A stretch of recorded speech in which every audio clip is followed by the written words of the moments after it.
Dude, I ain't got nothing to say but lawsuit. Run the video. God dang. Run the video.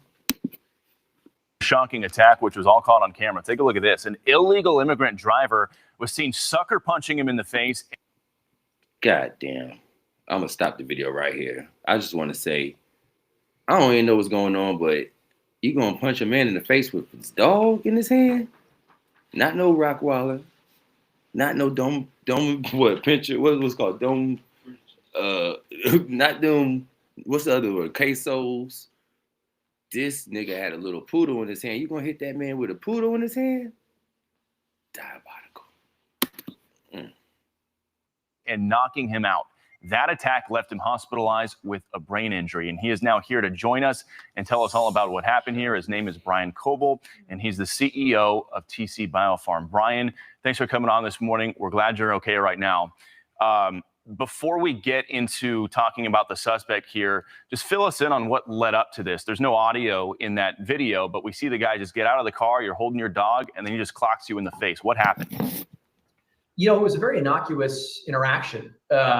We had gone to get in the car, as is typical. I leaned in with the service animal to ensure that he was okay with the pet being with me. He said, no pets. I said, she's a service animal. We clarified that. He objected 2 more times, at which point, which happens regularly, I told him, look, cancel the ride and we'll move on, right? I'm not here to impose that issue if he's uncomfortable. We walked around the back of the car. Next thing I know, he's out of the car in my face. I put my hand out saying, get your car, and that's it. Next thing I know, I'm on my back in the hospital. And here's the profile on this guy. If we can pull this up, he's an illegal immigrant from Russia, 42 years old. Russia. He illegal immigrant from Russia, y'all. Goddamn. Old boy about to get money on top of money. Uber is about to get sued. You know they don't want this type of stuff under their belt. You know they don't want the news to get out with this. Well, it's already out. It's already out. What happened in California? I think so. Might happen, you know, a lot of stuff be going down in California, y'all. I don't know if it would happen in California, but oh shit, there you go. Legal, California southern border. But that was back in 2022. That's just saying he that's how he got over the border in 2022. So much Russians being like Miami, California. Damn. Vadim. How you say his name, y'all? It's almost like Vlad, but it's Vadim and them. legally crossed into the sanctuary state of California back in 2022. Then, as usual, was caught and released into the U.S. by the Biden administration.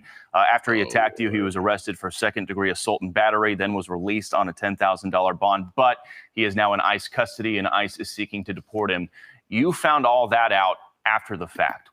What's up with these? Well, I don't understand why they're so angry, but damn, why are they so angry? You would think you would be I'll be trying to be the nicest illegal immigrant ever. If I definitely know my papers ain't right, I'm trying to be the nicest. What the hell is going on, chat? They bugging. What was your reaction? You know, I was shocked. Uber is a $200 billion company. When you get in a car with the Uber sticker on it, it carries that brand weight. It carries the trust that you have in that brand. They imbue it into these drivers. So you would have assumed, and I had up until that date, that they do background checks. They vet these individuals, that they've got a stringent process that's difficult to evade.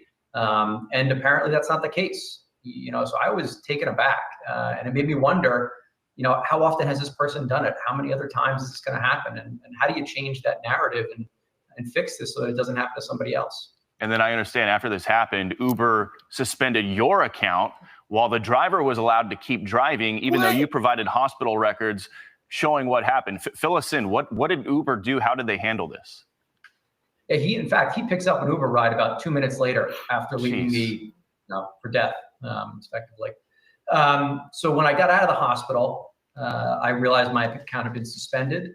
I corresponded with Uber. I sent them the hospital records. I sent them the police report. I actually sent them the contact information for the detective who was working on the case at the time, as well as had them speak to an eyewitness.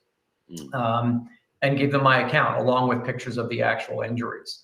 About 48 to 72 hours later, Uber just deactivated my account. So it appears to me that this is sort of their MO, right? Which is put yourselves, your end users, your riders in a dangerous situation. If something bad happens, you disavow any sort of liability, any responsibility, any accountability.